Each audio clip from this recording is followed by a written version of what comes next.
Banco do Brasil vai chegar a R$17. É hora de comprar as ações do Banco do Brasil. O que está acontecendo com o Banco do Brasil? Eu sei que esse é um tema que a gente fala bastante e o balanço sai em breve no dia 13 de agosto. Esse dia aqui a gente vai te explicar o que está acontecendo e como saber se faz sentido ter Banco do Brasil na tua carteira se você está focando em dividendos. Então presta muita atenção, deixa o dedo no like e bora pro conteúdo.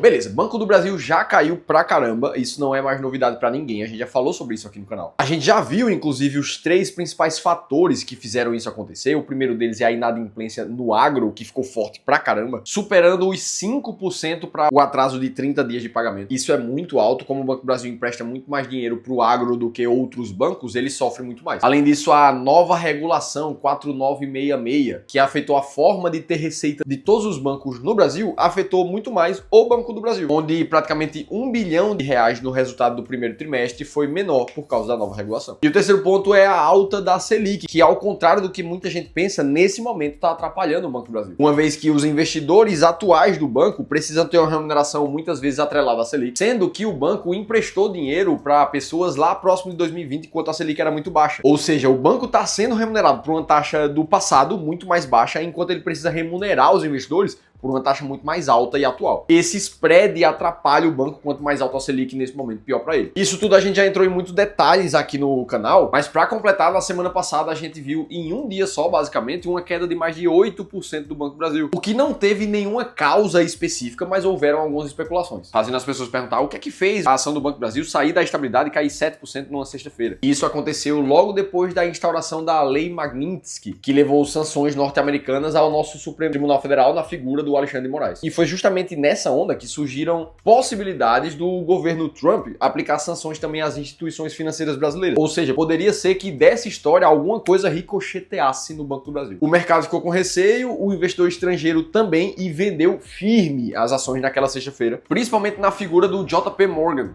Banco Internacional. E assim as narrativas negativas continuam se acumulando por trás do banco. Então isso é o que a gente já tem hoje. Agora, o que é que as pessoas estão esperando do Banco do Brasil daqui para os próximos meses? O que é que pode acontecer daqui para frente? Eu sei que tem muita gente que espera que tudo piore ainda mais. Como pensa o Edivaldo aqui, a coisa ainda vai piorar muito. Ou o Neilon comentando que tá preocupado, será que o único ponto é o agro mesmo? Ou o canal do Histórias Urbanas, que tá dizendo que só compra abaixo de R$12 por ação. Em compensação, tem muita gente que tá no lado oposto da história, que tá vendo essa oportunidade como uma oportunidade de compra mesmo. No meu caso, o Jorge ali, que falou que é hora de comprar, o Charles também, vou comprar mais, e a Divaira, que comentou que é hora de comprar Banco do Brasil também. Comenta você comigo aqui embaixo, o que é que você tá achando? É hora de comprar? É hora de vender? Esperar um pouco mais? Você tá cauteloso, tá preocupado, tá animado? Bom, o fato é que o que passou para o Banco do Brasil, as atenções agora estão muito voltadas para o resultado do segundo trimestre. Ele vai drivar muito o que é que vai acontecer com o banco nos próximos meses. E aí tem opinião de todo tipo e a maioria delas negativa. Quer ver? Ó, o Goldman Sachs, um dos maiores bancos do mundo, reduziu a projeção de lucro esperada para o Banco do Brasil para 4,9 bilhões de reais. Isso no segundo tri agora que a gente vai ver. O resultado tá para sair no dia 14, nos próximos dias. Beleza, mas uma coisa que chama a atenção aqui é que a expectativa de lucro de 4,5 bi é de 15% abaixo do que o consenso do mercado está esperando pro resultado. Ou seja, o Goldman Sachs está mais pessimista do que todo o mercado. E ele não está sozinho. O JP Morgan está mais pessimista ainda, onde a expectativa de lucro é de cerca de 2,8 para 3 bilhões. Ou seja, 50% abaixo do que o lucro esperado na média do mercado. Aí vem o BTG e traz uma visão um pouquinho mais otimista do que os outros dois, esperando 5 bi de lucro ali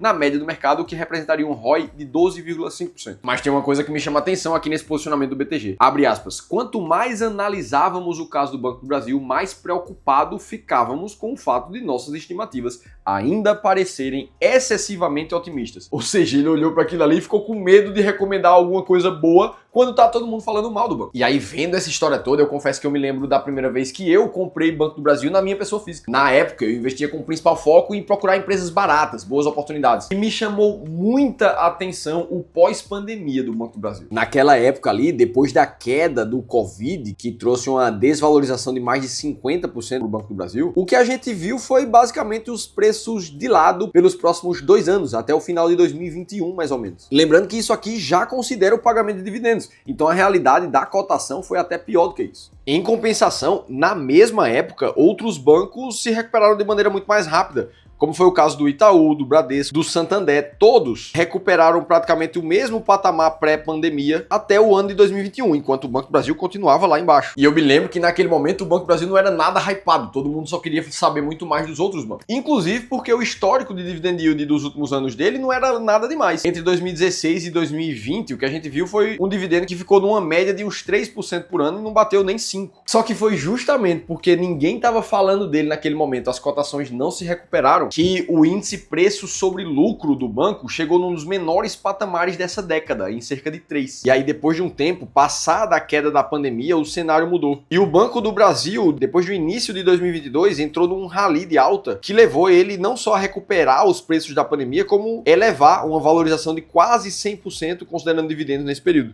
Enquanto que os outros bancos, somente o Itaú conseguiu acompanhar, Santander e Bradesco ficaram para trás. E esse otimismo durou até o começo de 2025 agora, onde as narrativas eram o oposto. As ações do Banco do Brasil batem recorde ao longo de 2023, atingindo 76% de alta. Por que as ações do Banco do Brasil ainda seguem subvalorizadas, alguns outros analistas diziam. E até antes do resultado do primeiro TRI, o que a gente via de notícias era isso aqui, ó.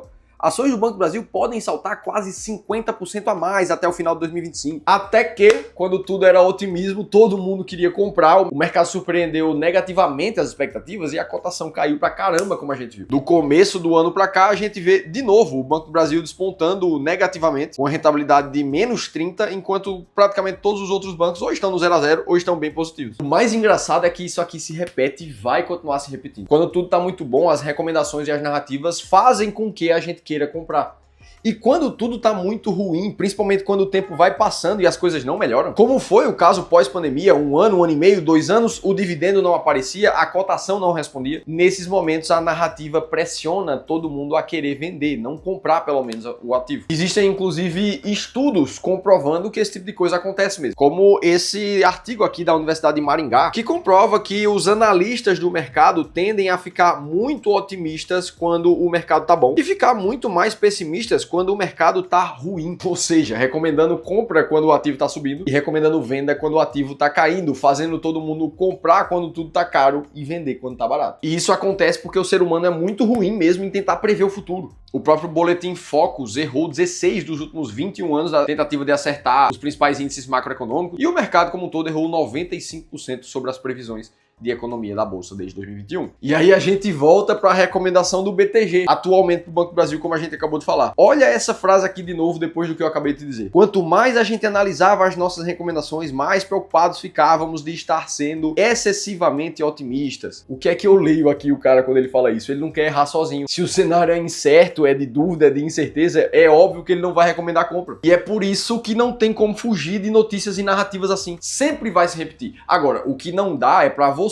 continuar tomando decisões com base nisso, com base em achismo, com base na emoção do mercado, muito menos com base no que você acha que vai acontecer no futuro. O lado bom dessa história é que tem como você tomar decisões embasadas e racionais, independente do que as pessoas estão dizendo. E é isso que eu quero te mostrar agora na segunda parte do vídeo. E, inclusive, eu preciso te perguntar, você ainda segue na dúvida do que é que tem que fazer com as ações do Banco do Brasil? O que é que você tem que esperar? Você quer garantir 100% que não vai tomar decisões com base em achismo nem narrativas? Eu te pergunto isso porque a gente aqui no Clube do Valor está estudando há 10 anos sobre esses fenômenos do mercado e como driblar todos eles, inclusive ganhar mais dinheiro por causa dele. Foi aí que a gente descobriu as estratégias quantitativas. Não dá voz às narrativas nem às emoções, mas decide com base em dados qual é a melhor ação para comprar, a melhor renda fixa, a melhor carteira para montar. Quando as coisas estiverem baratas e for hora de comprar, as estratégias certas vão te mandar comprar. É esse conceito que a gente aplica na carteira de todos os clientes aqui do clube. E, inclusive, a gente quer te ajudar a aplicar na tua carteira diretamente também. Aí eu preciso te convidar para participar de uma sessão de consultoria gratuita. Um espaço onde a gente vai olhar para o teu caso de forma individual, olhar teu perfil, teu patrimônio atual e entender como é que você pode investir ainda melhor. Para você participar é extremamente simples, é só ler esse QR Code que está aparecendo aqui na tela ou clicar no primeiro link da descrição do vídeo. E é gratuito de verdade, você não tem nada a perder, no mínimo é uma segunda opinião profissional de como é que você investe hoje. Dito isso, como é que a gente olha pro Banco do Brasil em especificamente? A maioria das pessoas, quando vai olhar para uma instituição financeira, ela vai pensando em pagamento de dividendos, por serem empresas mais perenes, reconhecidas por isso. Aqui no clube a gente usa as estratégias estratégias quantitativas, nesse caso, a máquina de dividendos, que se baseia em critérios muito claros de como avaliar uma empresa. Para comprovar para vocês por que a gente investe de forma sistemática assim, é porque essas estratégias dão resultado. A máquina de dividendos teve um retorno de 4 vezes o que teve o índice Ibovespa nos últimos 20 anos. Inclusive, se você quiser conhecer detalhes de como é que a máquina de dividendos foi formada e 7 empresas que estão atualmente dentro das 10 maiores pagadoras de dividendos da bolsa, eu vou deixar um e-book gratuito que a nossa equipe escreveu num link aqui em cima ou na descrição para você baixar e ter acesso a esse material. Beleza, agora vamos olhar para o Banco do Brasil para ver se ela se enquadra nos critérios da máquina de dividendos. O histórico de dividend yield, ele é bem crescente realmente. Eu te mostrei ali que antes dos anos de 2020 não pagava nada demais e melhorou bastante nos últimos anos. O lucro líquido que ficou crescente nos últimos 3 anos, eu já mostrei isso aqui também, 2024 foi um lucro líquido recorde do banco, e é por causa desse e dos outros critérios que sim, o Banco do Brasil está dentro do ranking da máquina de dividendos nesse momento. Ou seja, quem está montando uma carteira de dividendos com as 10 mais pagadoras da bolsa nesse momento, está comprando o Banco do Brasil pesado.